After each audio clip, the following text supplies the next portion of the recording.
Good evening. Thank you so much for coming tonight. I'm Ariel Zeitlin, and I'm one of the librarians here at Montclair Public Library. And it's my very great pleasure to welcome you to this program of Open Book, Open Mind, our flagship literary conversation series. Before we get started, I just need to do a few housekeeping things. The restrooms are back here. There are emergency exits, although God forbid any of us should have to use them. And it's my very great pleasure to introduce Gina Chung Fort, who is the incoming head of the Library Foundation.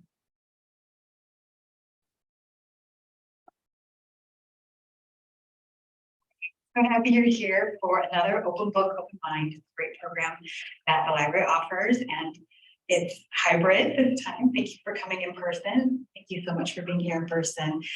I'd like to welcome everyone on behalf of the Montclair Public Library Foundation. We are a group of your friends and neighbors, and our mission is to raise money to fund the offerings that make our library so special.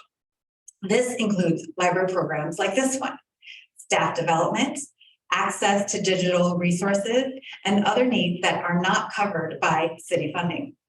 Your donations support initiatives like laptop lending, Wi-Fi hotspots for Montclair residents without internet access, lifelong learning classes, homework tutoring and resume help, children's literacy programs, and significant growth in the ebook and audiobook collections during the pandemic.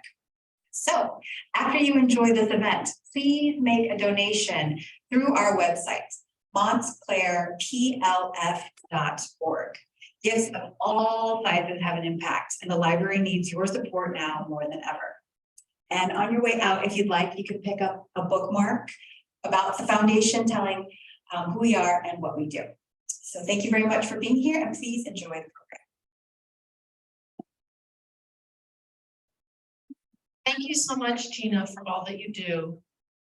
And now it's my pleasure to introduce Kate Tuttle, the co-chair of our advisory board committee, and also recently the new book editor of People magazine.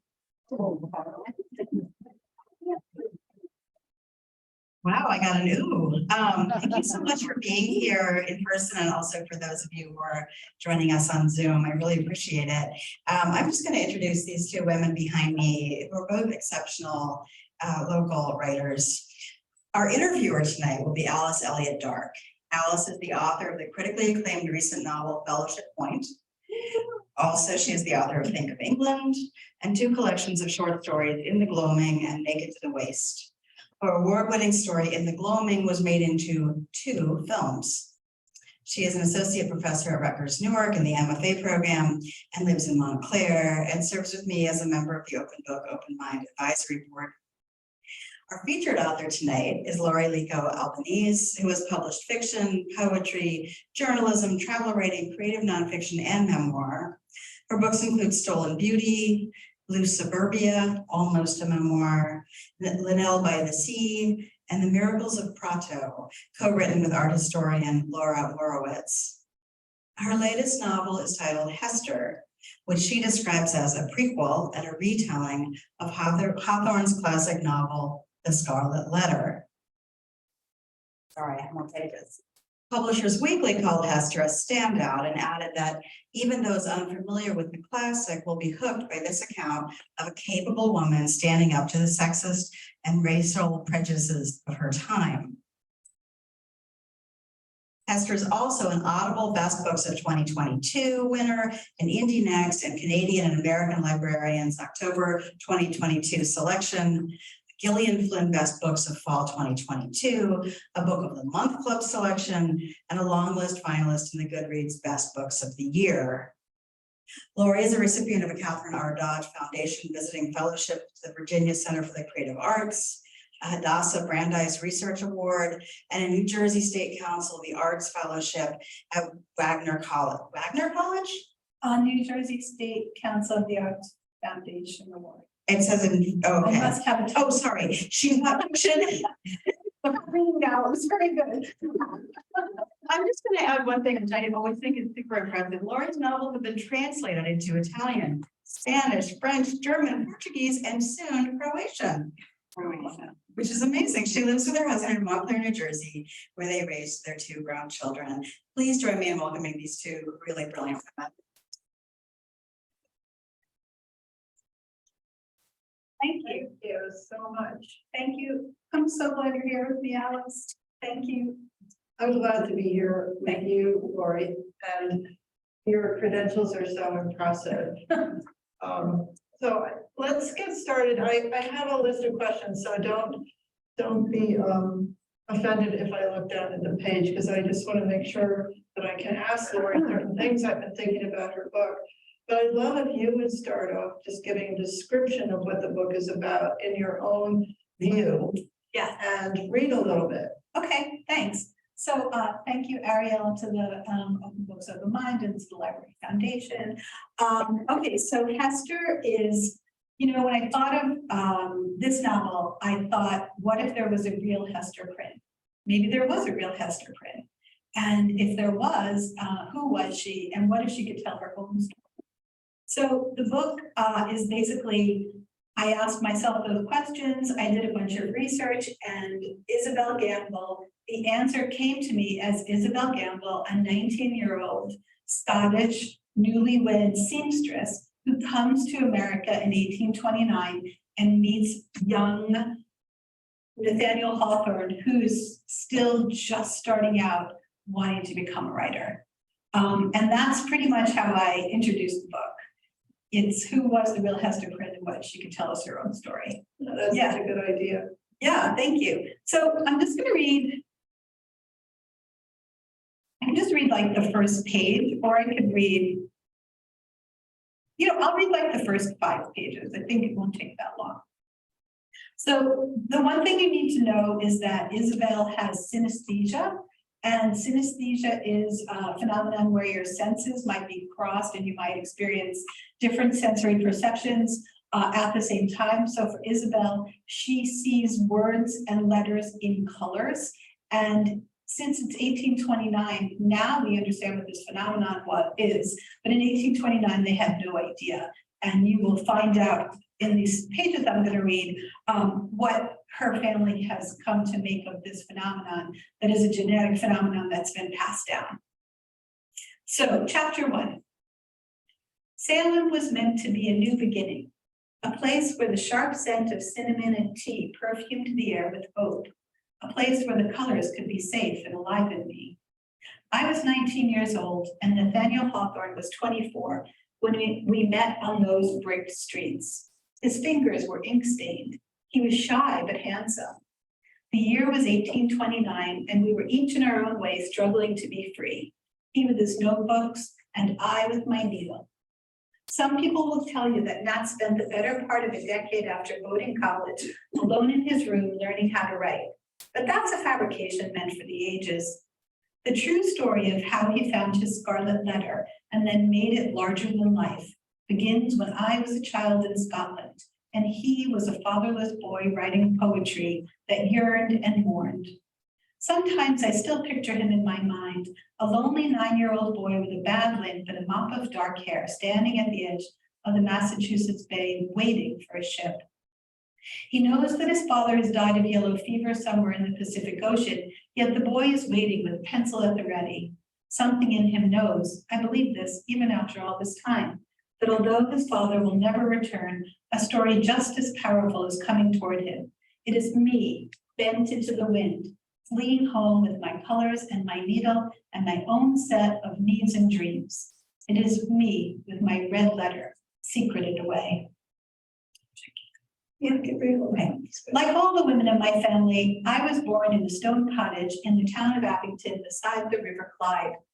I had red hair and green-blue eyes and was named Isabel for my grandmother, just as my mother was named Margaret for her grandmother.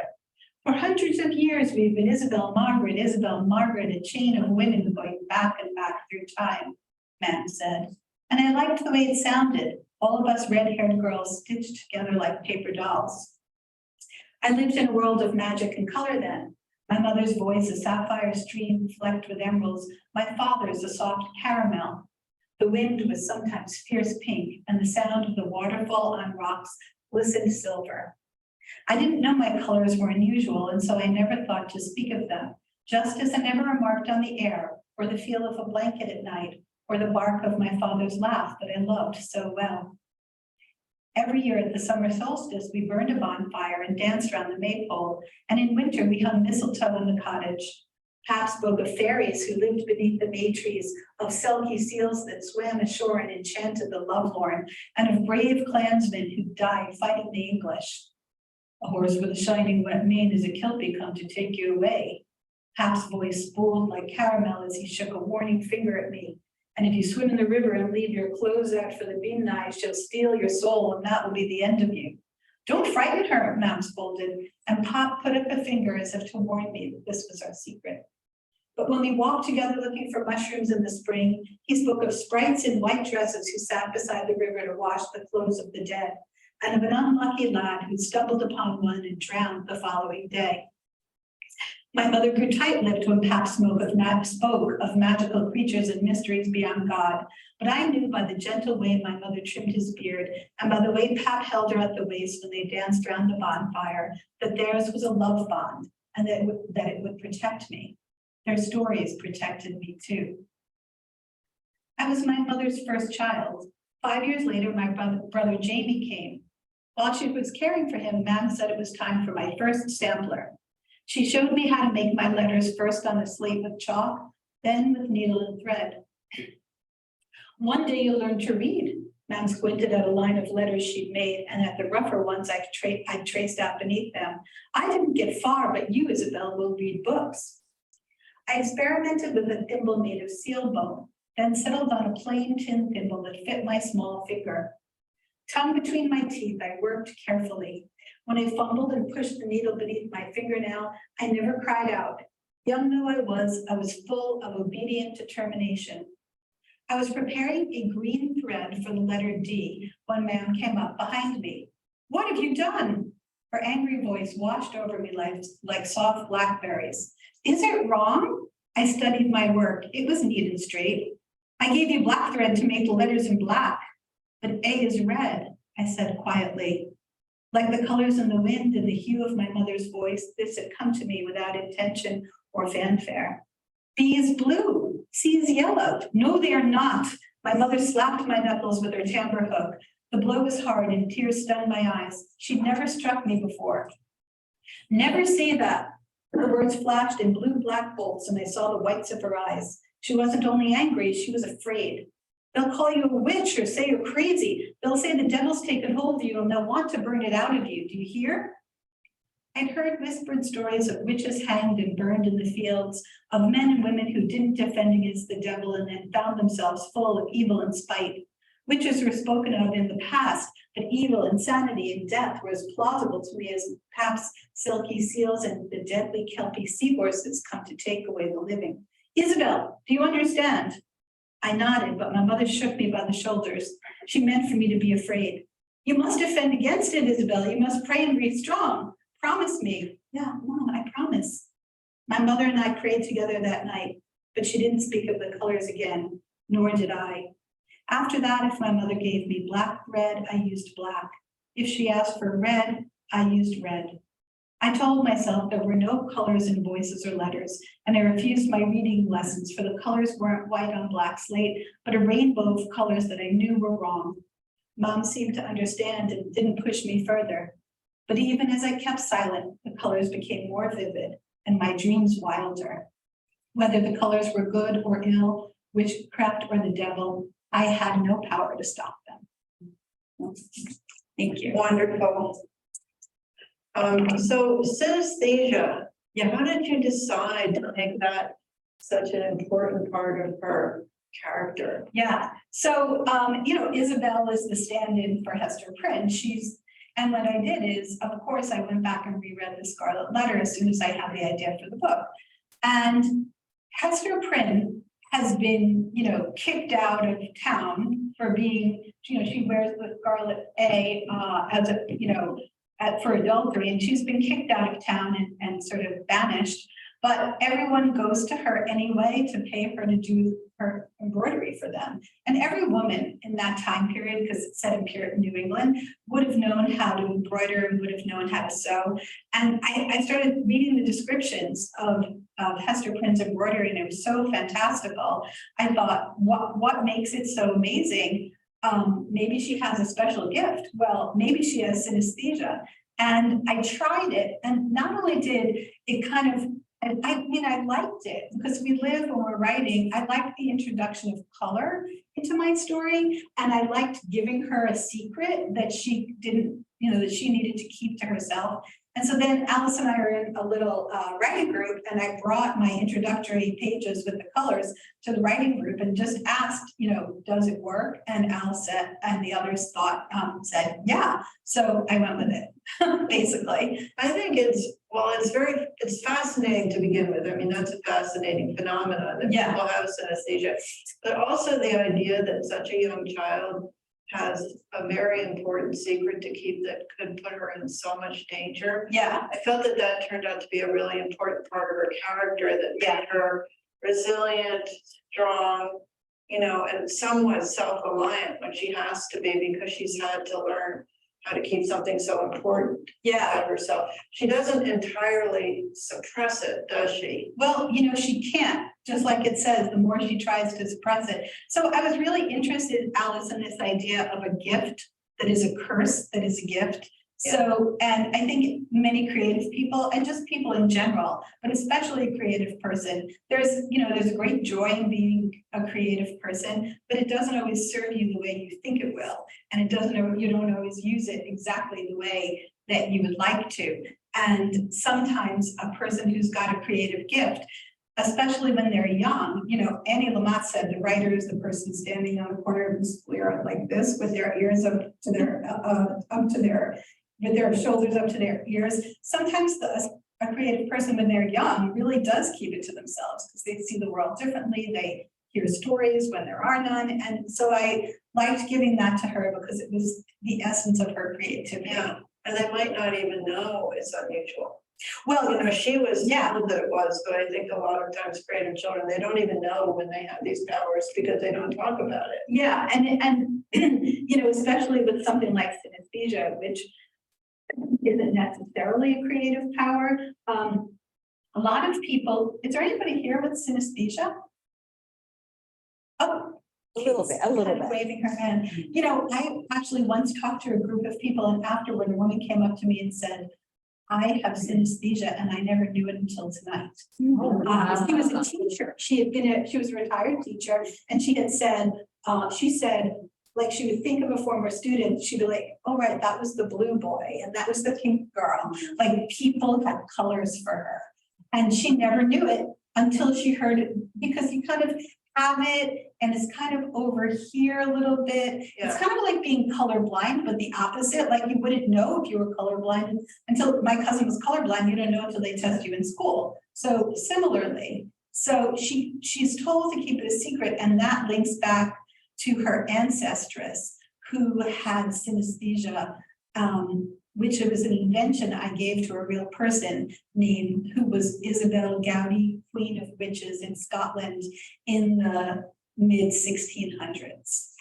I love the whole depiction in the beginning of the book of Scotland and their life in Scotland. Yeah. Just hearing about the book, you think it's all about Salem and Nat. Yeah. But there's actually this wonderful Scotland in the beginning, and when she starts working in the tambour shop and doing embroidery, and I was very interested in your research into women's work in that era, both in Scotland and then when she comes to Salem. Yeah. Well, so she's a needle worker, just like Hester Prynne is a needle worker, and her mother, one of her mother's dying wishes, she tells the father to put her to work because she's good with the needle in a white on white tambour shop. So white on white embroidery is something Scotland was known for. And her mother is thinking that this will help her keep her colors to herself. She'll put her in a white on white world. And so, I did a lot of research into the lives of girls and women in that time. And so it was true that these garments, usually bridal garments or baptismal gowns, were being embroidered in little, cold little shops by girls under the age of 10, white on white. And have her take like a piece of bread or a potato because you can't bring anything with color into the shop.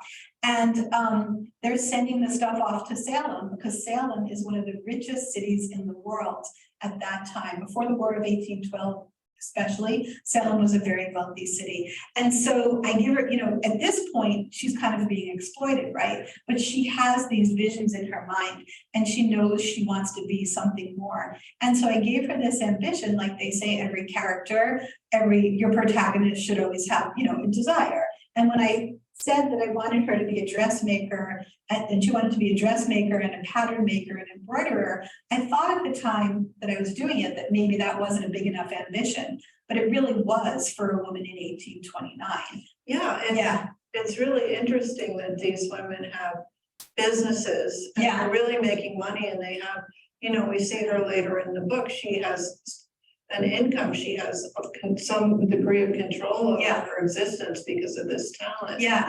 So she has the needle, and the needle is in the first or second paragraph, right? I was thinking about the needle the other day, because we always say you have to give your characters sort of transitional objects or things that they carry through the world. And what she carries through the world is her needle. And her needle is, first it's her private pleasure, then it's her sustenance. And sometimes it's a matter of life or death for her. And it serves as a climactic moment in the book that, thanks to Alice, is still in the book. Because at one point I was told, I don't know if she should use that needle as a physical weapon, but she does. And if you have her, it's go for a scene. Yeah, and I was just like, go for it.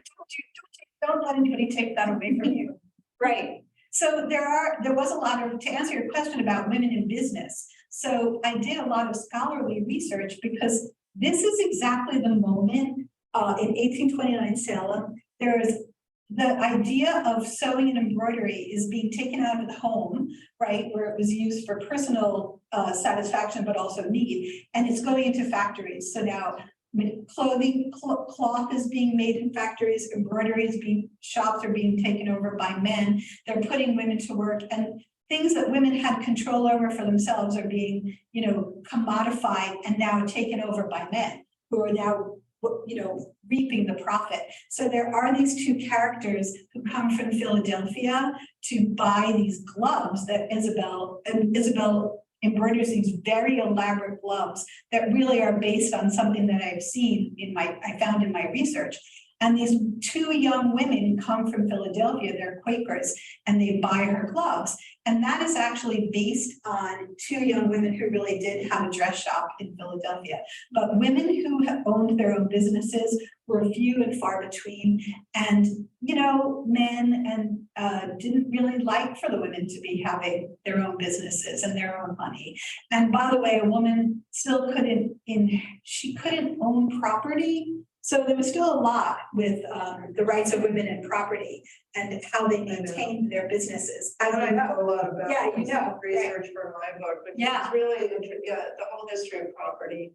Property, right? Because you really wrote about property, right? And that extends for Fellowship Point. That extends into the 21st century.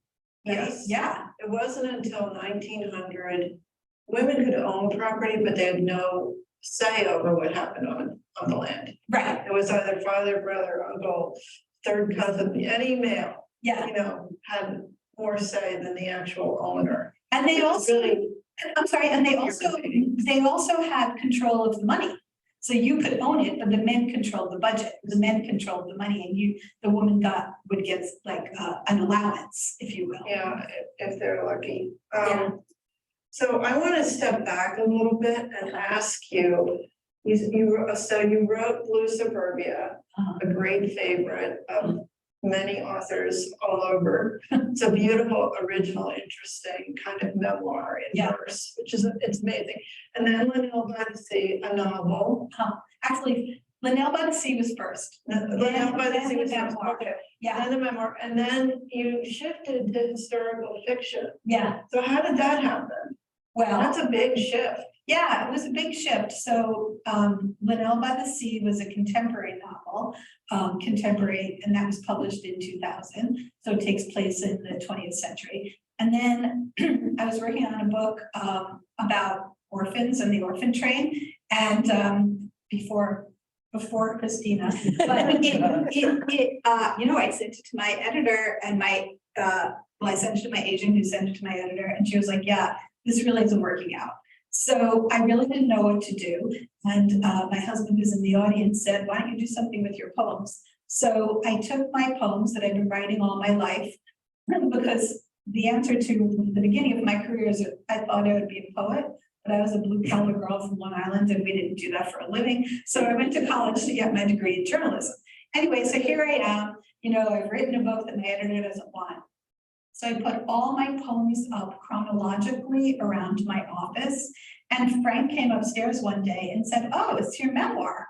And so that's how I ended up writing Blue Suburbia, almost a memoir in verse. And I was very lucky to be able to sell that book to actually Susan Weinberg, who lives in town, was my publisher for that book. I didn't even know that. Yeah, she signed the contract. Yeah. And so that was that. And then If you haven't read it or own it, go out and get this book because it's really fresh and different. yeah, thank you. It's my memoir in verse. And so then I didn't really have an idea for a book at the time. And I have a really good friend who lives in Verona, who's an art historian, Laura Marowitz. And Laura said, why don't you write a novel about no, she said Gustav Klimt, and I said, no. I said, I don't know anything about Gustav Klimt. So that was true. That's true. So then she gave me a book about Fra Filippo Lippi, the Renaissance painter who was, you guys know Fra Lippi, right? So he was a contemporary of Fra Angelico's. So Fra Angelico was the good boy Renaissance painter, and Fra Filippo Lippi is the bad boy Renaissance painter who actually had some children with a woman who may or may not have been his wife. She was a nun. She posed as his Madonna, and he had a love affair with her. This is all true. And I wrote a novel with Laura about that, and Laura did a lot of the research for that novel. And so that's how I transitioned into historical fiction. And it's so great living in this town, because I remember, and you'll remember Johnny Benton Frank saying, pick a lane and stay in it, pick a lane and stay in it. So I was like, okay, historical fiction seems to be working. So from there, I then revisited this Klimt idea. Then I wrote Stolen Beauty, and Laura did a lot of the research with me on that book, the same woman. And Stolen Beauty is about the portrait of Adele Bloch-Bauer, the lady in gold. It was my book wasn't the one that was made into a movie, unfortunately. It was the nonfiction book, and they made it into that movie, the woman in gold, right? The painting is the lady in gold. And that was Stolen Beauty. And then after that, I had written about two painters, and I really loved writing about color. To the synesthesia question, I loved writing about the creative process.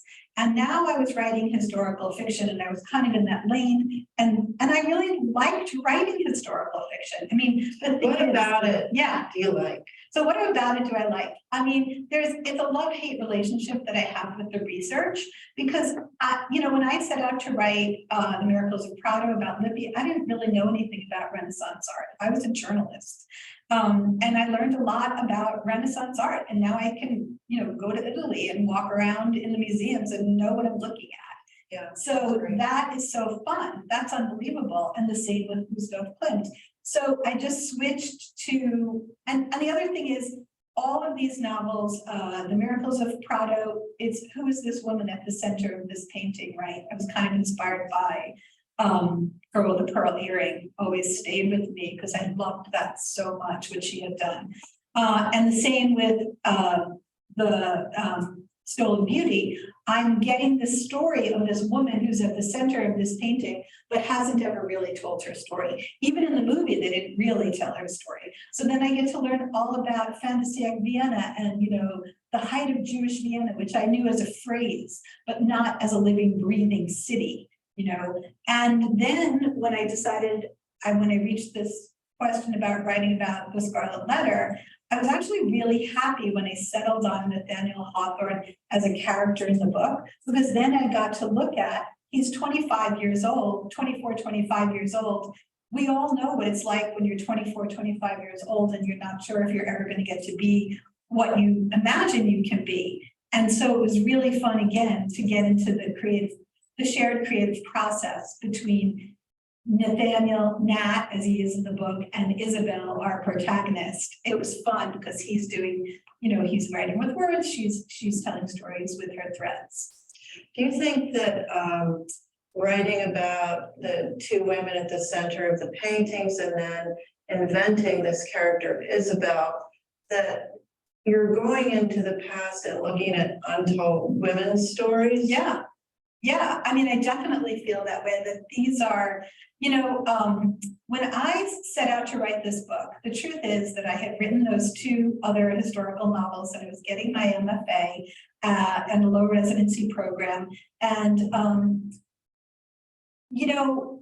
there were a lot of people writing a lot of different things, but historical fiction was kind of looked upon as a lesser genre. And I felt that Why do you very think that is? keenly. Why do you think that is? Well, Think about that. It's interesting. It's I know what you interesting. I mean, it's looked at as a genre, so right away, a genre is commercial, and the truth is it does, I'm not saying it takes twice as much talent, I'm just saying it takes twice as much time, because you have to spend all that time researching and getting everything right. And so I just felt essentially frustrated without really, I understood why. It's largely a female genre. There's an association, it is, more like it's the book club genre, never mind that Shakespeare wrote historical fiction, never mind that Hawthorne wrote historical fiction. So I started doing an investigation into the history of sort of feminist historical fiction. And I arrived at this fact, actually, that the Scarlet Letter is America's first historical novel. Nathaniel Hawthorne was a historical novelist, and Hester Prynne is our original feminist historical heroine. So I don't so much know why, I just knew that I do know. One other thing I found when I was doing this research is, Virginia Woolf, who wrote A Room of Her Own, that was actually delivered as a graduation speech to a class of female college graduates from an all-girls school. And she said to them, an all-girls college, and she said to them, young women, men have told all the stories. Go out and tell some stories of our own. Rescue the women from the margins. She actually invents this character, Judith. If Shakespeare had a sister named Judith, how would we have, what we would never know, right? So she says, help bring the women into the front of the story. And so when I read that, I felt fairly like I was on solid intellectual footing of my own in my genre. Yeah, I think that's really fascinating. And I do think at this moment when there are lots of different kinds of fiction looking at the untold stories of the past. Yeah. How these things are divided up into these kind of genres is really fascinating. Yeah. I'm not sure exactly how that plays out, but Yeah. But it does. It does. And one of the things I was thinking about while I was writing the book too is, they always ask you, your editor, your agent, they're like, why this story? Why you? Why now? And they really want you to answer those questions. I want you to answer it. So one of the things I really thought about while I was writing this story is this is a Me Too story. This is one more bad boy who's done something that he got away with that, in my mind, I invent because in case you don't know, Nathaniel Hawthorne meets this young Isabel when after her husband goes back to sea and they have a love affair and he knows she's married and, we take it from there. So I'm not saying that she's not responsible for actions because she certainly is. But on the other hand, it's a little bit of a Me Too story. so how did you decide you decide, I'm going to go back to this 19th century. Yeah. You were interested in the 19th century at this point, because I know you were very interested in Margaret Fuller as well. Yeah. So how did you get from Margaret Fuller to Hawthorne? And when you got to Hawthorne, how did you decide on the Scarlet Letter? So all his books. it actually happened in a little bit of a different order. So I literally thought, what if there was a real Hester Prynne? And what if I could tell? So her that was story? your first That was my idea. first idea. Sorry, I just played with them. That was my first idea. And then, so that's actually been sort of a literary mystery. Who was the real Hester Prynne? Scholars have asked that question, and they've come up with some hypotheses. And one of them is that that he had used Margaret Fuller as the inspiration for his Hester, because Margaret Fuller went off to Italy, famous American feminist who became America's first foreign war correspondent, who I may or may not be writing my next novel about, to be determined.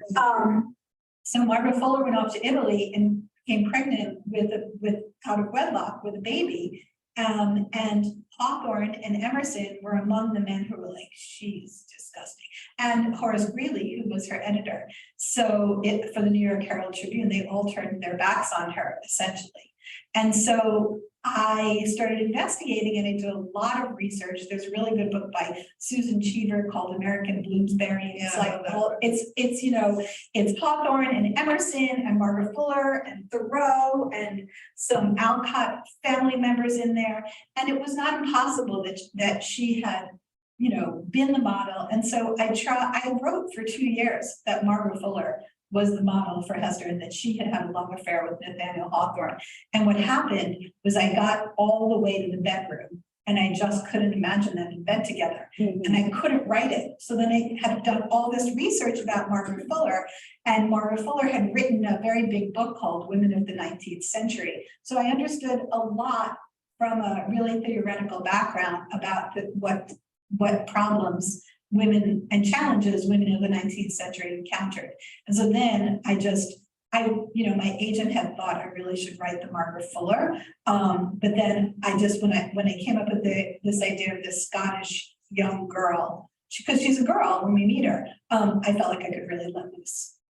And so the idea that Hester Prynne would have been based on a real person by Hawthorne. Yeah. Now, because he usually did write autobiographical fiction, right? Yes. So there was that space, but there was no evidence in that case of what the real story was, like there is in other books, right? Well, that was sort of an open space.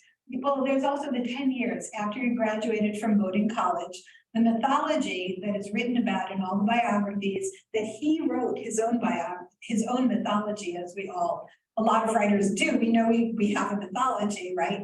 That we tell about ourselves. Well, his was that after college, he went home for 10 years, spent the time alone in his room, reading, writing, and learning how to write. That he never went out any time, except he wasn't social, he wasn't in society yet, but he was he was a member of one of Salem's oldest families. He was really cute. He was really good looking. He had like this dark hair. And the only thing they knew that he did was he went out walking for hours every night by himself.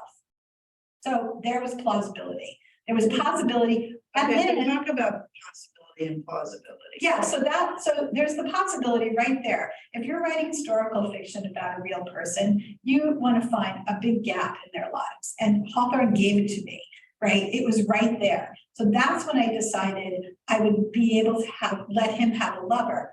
At first I thought maybe I would write, the real Hester Prynne from the bones of the book itself, that maybe I would make her a Puritan woman. But that wasn't nearly as lively as the possibility of making her Hawthorne's lover. So there are these 10 years in which nothing is known about him. Even Brenda Wineapple, the most recent biographer, just couldn't write anything into that space because it's not known, and his journals are burned and his diaries are burned. And then the other thing is he published 5 novels, the first being Fanshawe, which he published anonymously. And his wife went to her deathbed, never knowing he'd written it, by the way.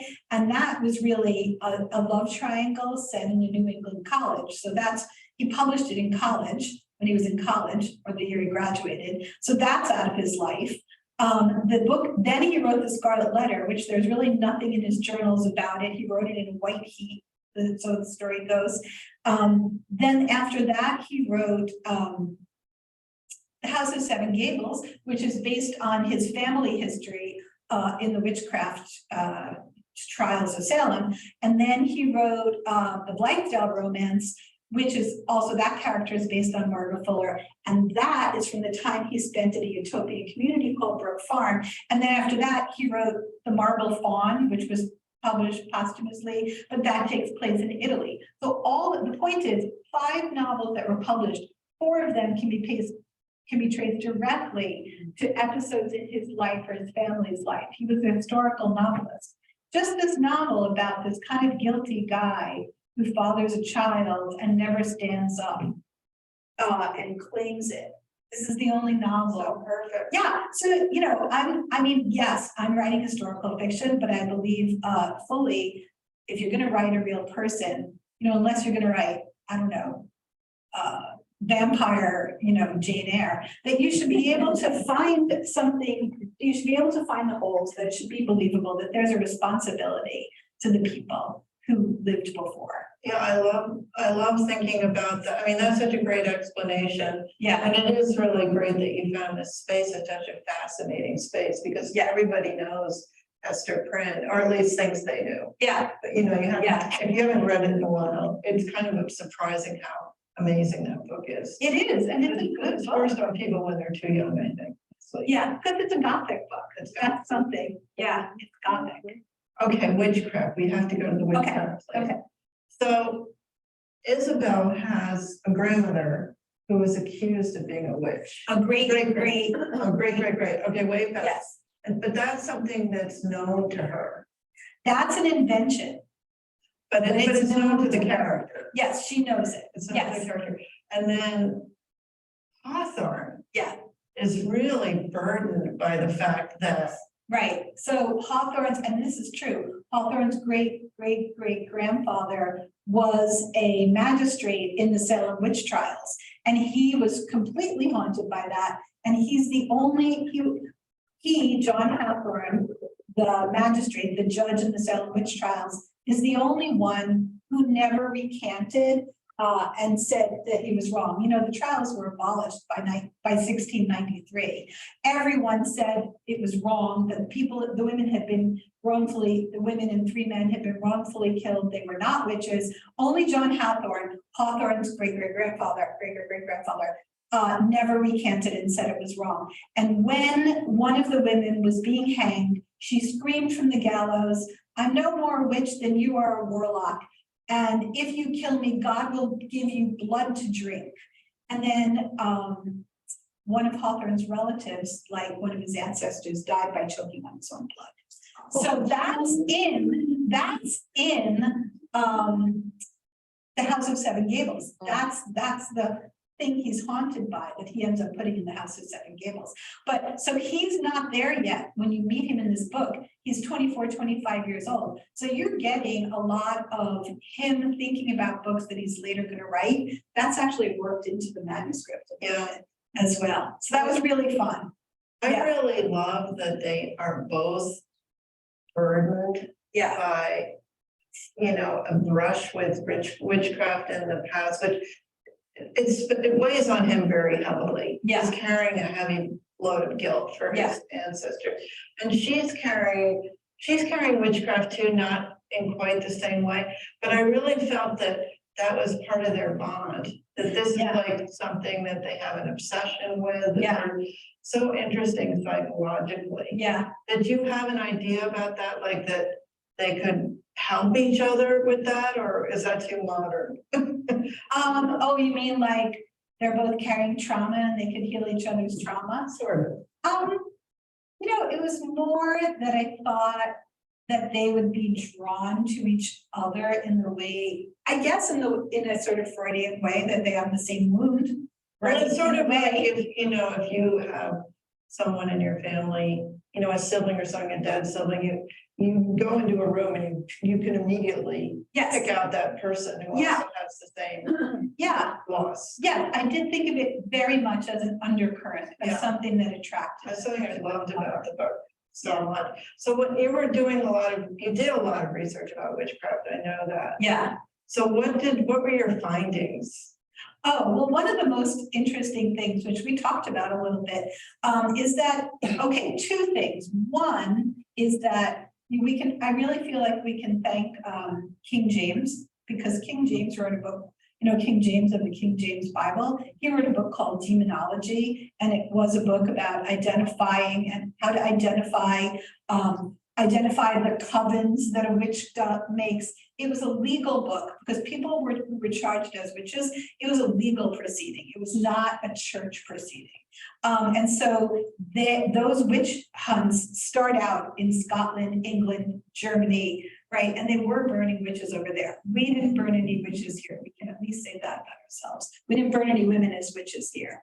But what I found out with New England, and the Salem witch trials and the ones that came, there were others. Salem was the biggest, but not the first or the only. Is that that I read first of all, there were almost always land grabs. That's what I thought was really interesting. We were talking about women and property before. You would identify a woman who was accused of witchcraft, or a man, the minute you were accused of witchcraft, which was pretty easy to do. She's a witch. They would take, I didn't point to anyone. They would take your property. They could take your property, they would throw you in jail. There was not the same, rule of law that we have today. So often the women who were accused of witchcraft were sort of outsiders or widows or, cranky postmenopausal women. I mean, really, there was one woman in Salem who was accused and her husband gave evidence against her. And he's like, yeah, she's really been a witch to me lately. Paraphrasing. But, that it was really a travesty. And the other thing we talked about is that there's a book I read by a woman named Mary Beth Cotton called In the Devil's Snare.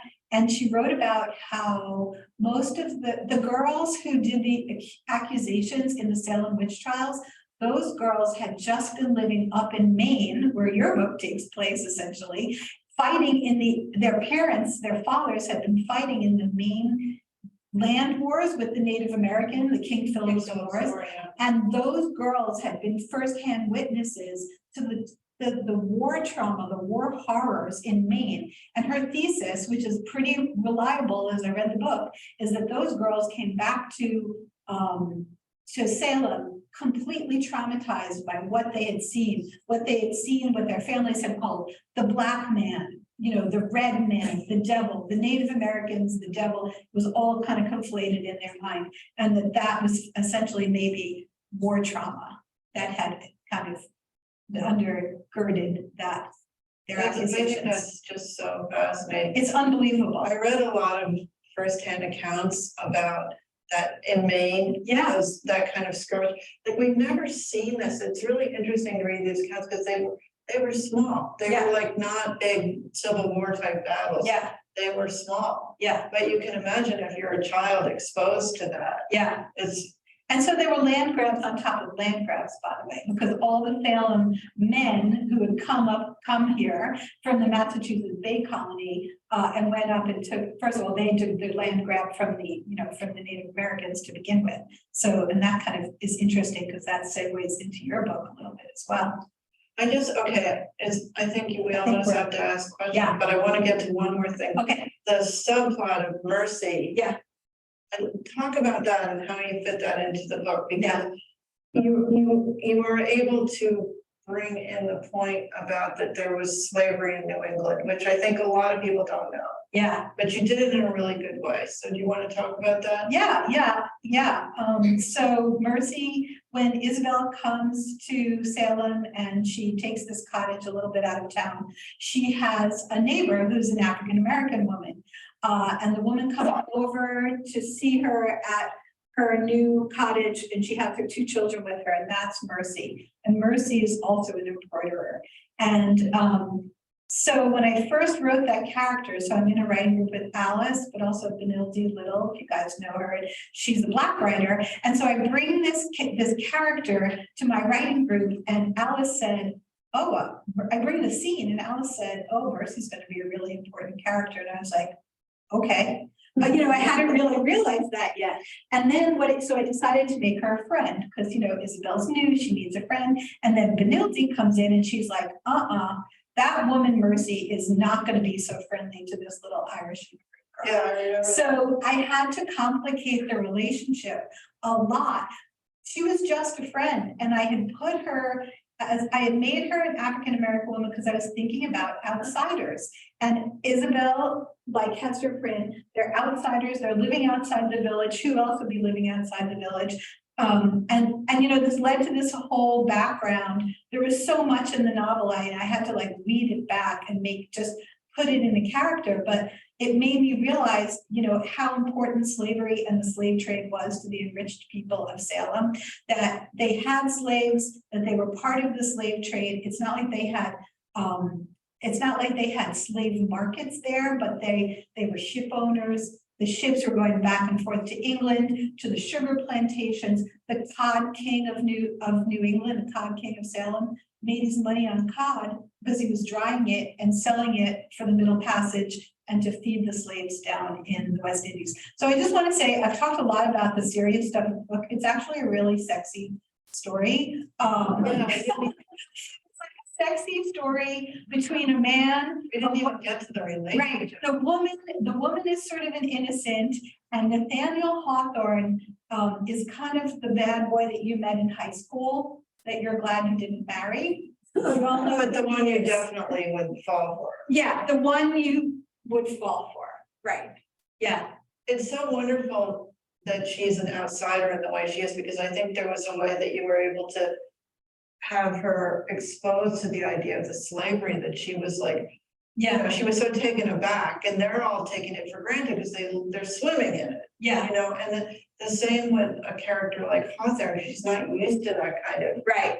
American bad boy. Right. He's an American, but right. She hasn't really been exposed.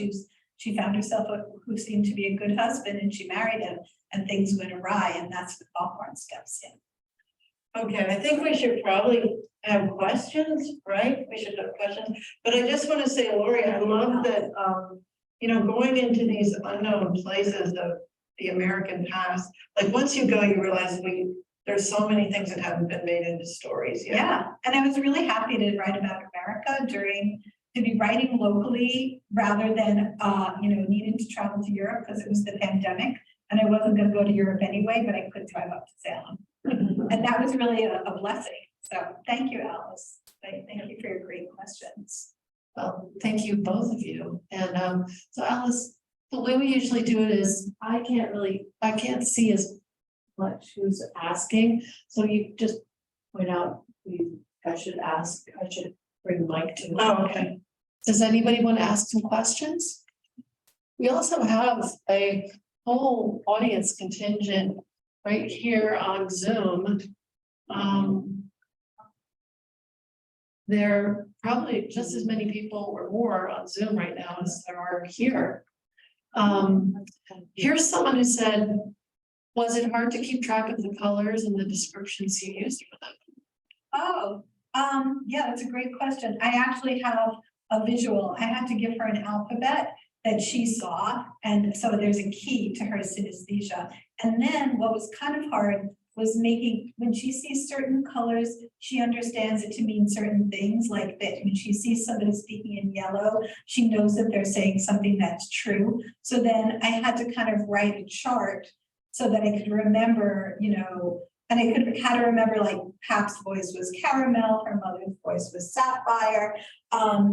Yeah, somewhere halfway through the synesthesia part, I made myself a chart. Yes, a cheat sheet. Here's another one. That's another good one. Are you a needle worker yourself? Do you embroider? Yeah, when I was in college, I embroidered the whole back of the Truckin' album on my boyfriend's denim jacket. It's the whole semester, and then he left it on the train. He was probably my Hawthorne. I was gonna say. My motorcycle boyfriend, he was my Hawthorne. So now it all comes out.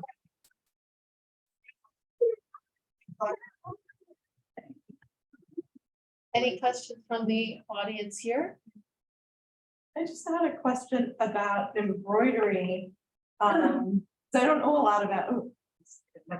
I don't know a lot about embroidery, and it seems like such a rich art, like writing or painting, that she embroiders stories into a cape and communicates messages, and that blew me away. I didn't realize that was that a thing that everybody kind of did? Well, I was recently, I took my book to the Sheep and Wool Festival, which was quite an experience. And if you've ever gone to the Sheep and Wool Festival, it's thousands and thousands and thousands of people coming from just all over. There's one, this was the one, I didn't do Massachusetts, I did the one, Rhinebeck, thank you. Yeah, and it's unbelievable. And people are coming in head to toe, knit, embroidered wear. I mean, yes. And I interviewed someone, actually. I interviewed a master embroiderer, banner maker.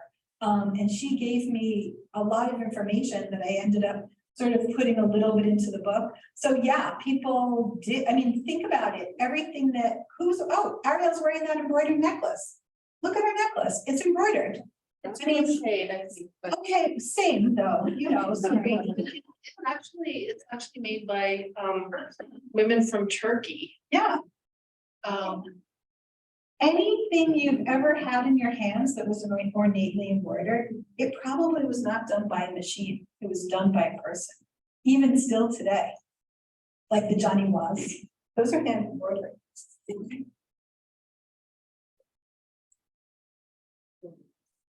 Now, when did you read the Scarlet Letter the first time, and did you really like the book when you read it? Yeah, I read it in high school. That's a great question. Yeah, I read it in high school and I don't remember hating it. That's what I'll say. I don't remember hating it. And I wrote a paper about symbolism, I wrote a research paper about the symbolism associated with Pearl, right? The child. So it's all moonlight, it's all nighttime. She's kind of an ethereal creature. But I was a kid, so I was more interested in the child, I think. It was only when I read it, you know, this time around, and I read it again when my kids were in school, the way you might read something when your kids are reading it. But I saw everything totally differently when I read it, you know, in 2018. So I'm curious about the research of a historic novel and how you go about doing it. And it seems like it could be such a fun part of the process. Yeah. And at what point in the process do you do it? Do you start writing and then make a map of what I need to learn, or do you just kind of go about Salem and, you know, get a feel for it? So, you know, for this novel, I did a lot of research into Hawthorne and his life. And then, you know, with the internet, it's just unbelievable what you can find by going into Happy Trust, to use the Happy Trust. But you have JSTOR, you can use JSTOR for everything, right? Because you have the university. Yeah. But Happy Trust has a lot of things like in full text, like an apothecary book from, you know, the original 1701 apothecary book. But one of the things I did that is fun is I read through archives. I read magazines, women's magazines, and the Salem Gazette that were published in 1829 and 1828 and 1827. You want to tell your discovery story? Oh, I don't know if we have time, I'm afraid. Oh, it's the discovery. Okay, so when I was reading the Salem, the ladies magazine, it was called the Ladies Magazine. It was published in 1829. This woman named Sarah Josepha Hale was the editor. So there were female editors even back then, right? 1829. And I started reading through some journals. In 1828, there was an anonymous review of Hawthorne's first novel, Fanshawe, and she praised it, which the novel was a piece of crap, but she praised it. And so it has to have been written by somebody who really loved it and maybe was enchanted with Nathaniel Hawthorne. So now I'm reading through journals that are later, just because I'm trying to get a sense of what people were reading, what was being written. And these magazines were huge, right? Because it's coming out, you know, quarterly or whatever. And I found these stories, 4 stories that were written about, set in Salem and mention the Salem witchcraft delusion. And they were published anonymously and they read just like Hawthorne stories. And Hawthorne wrote cycles of stories, and there were certain things that were done in these anonymously written and anonymously published stories that were so much like a Hawthorne story that I thought I had discovered 4 anonymously written Hawthorne stories. And Hawthorne himself said, if you go back in journals, there are a lot of stories I wrote anonymously that I would be embarrassed to have you know I wrote. So I thought these were Hawthorne stories. I thought I made an amazing discovery, and I took them to the editor of the Nathaniel Hawthorne Review, published by the UPenn, and she said, yeah, I think these could be Hawthorne stories. And then she sent them around to her coterie of Hawthorne scholars, and nobody would bite. They were like, yeah, I don't know. So I feel like those stories are still out there, and I haven't quite done everything I could have done with them. I think you did, but I think you're right.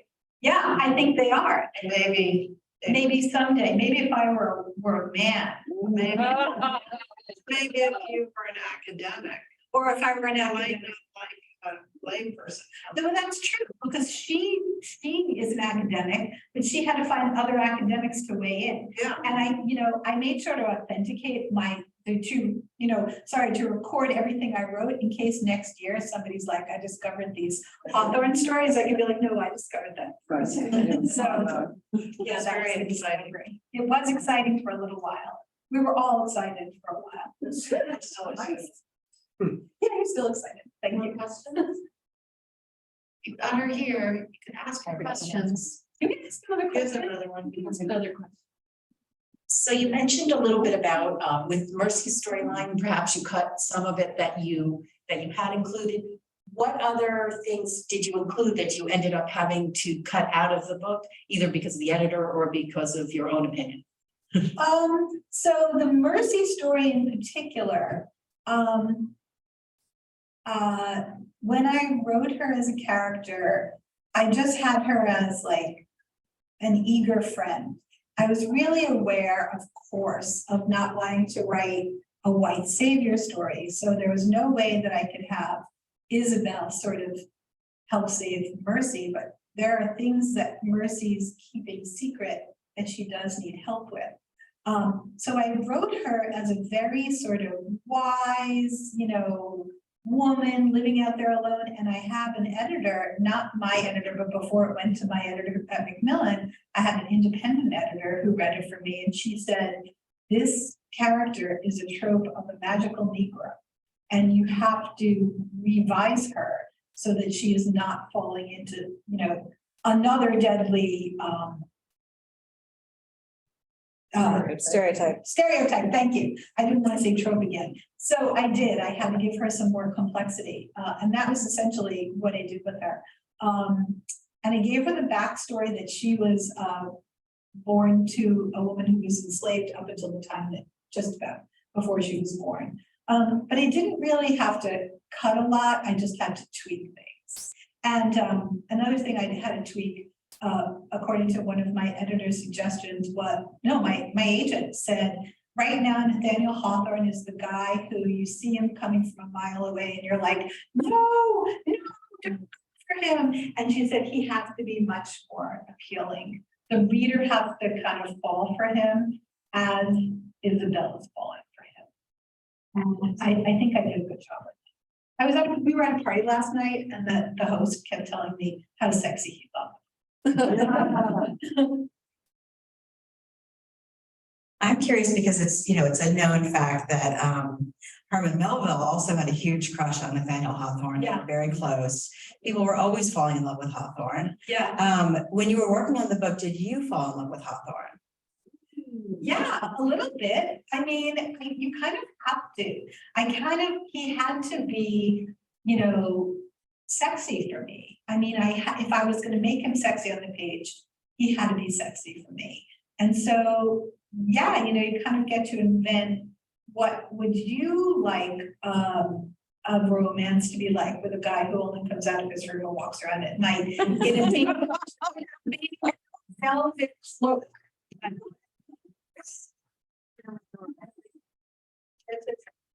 Yeah. Dark soul. One of Hawthorne's, my favorite quotes from Hawthorne is he said, in every person's soul, there's a coffin and a grave. Dark. Like, He brings that into the bedroom. Yeah, he's gone. That's good. another Hester Letter. I don't know. Just a word. Since we're on this subject of part of the sexy part.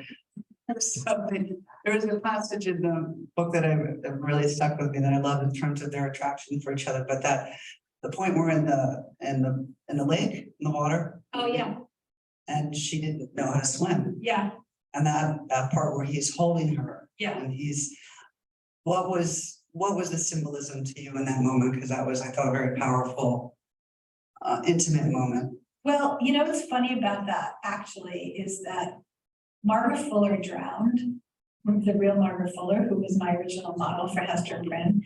And so I wanted this character to be able to swim. And at one point I was thinking of having Hawthorne teach Margaret Fuller how to swim.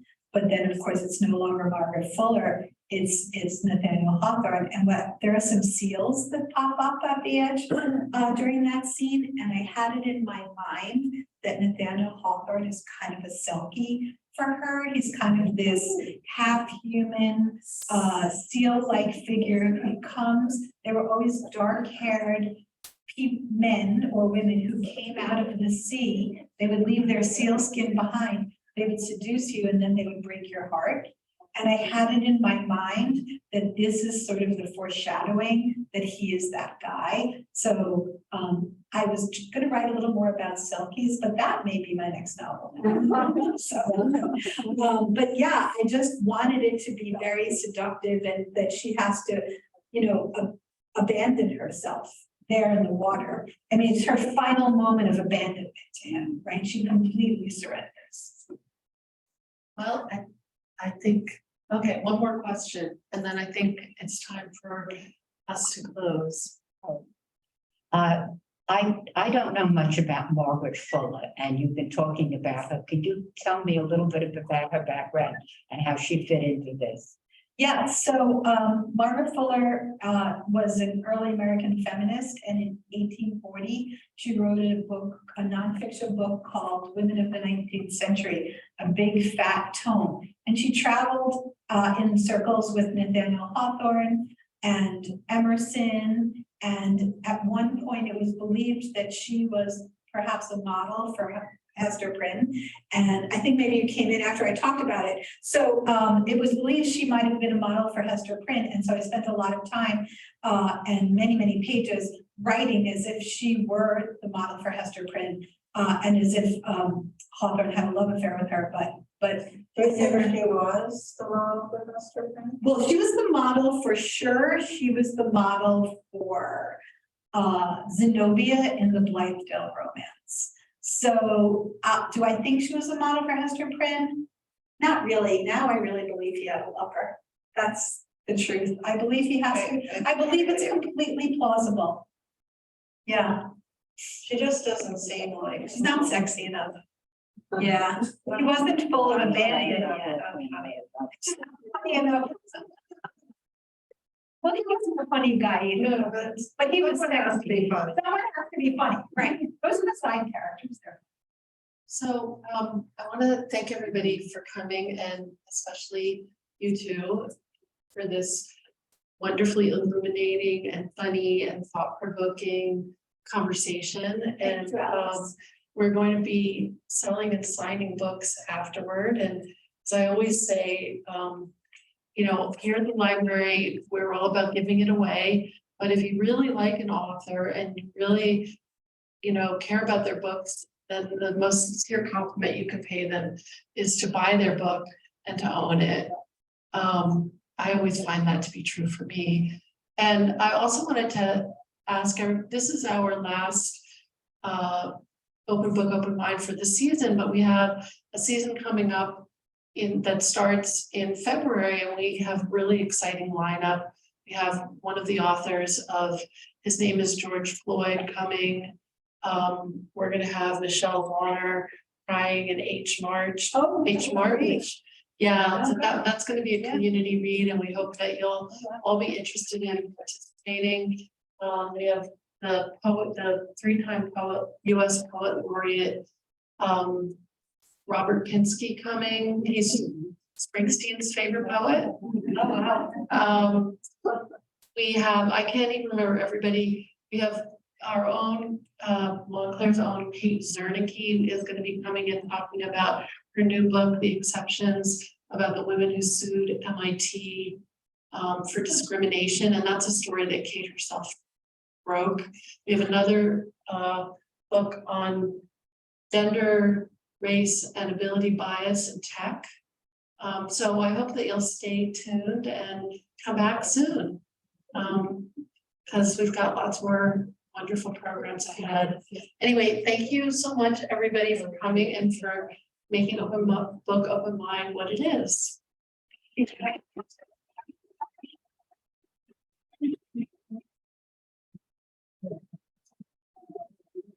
I forgot to say, Alice, you can be writing.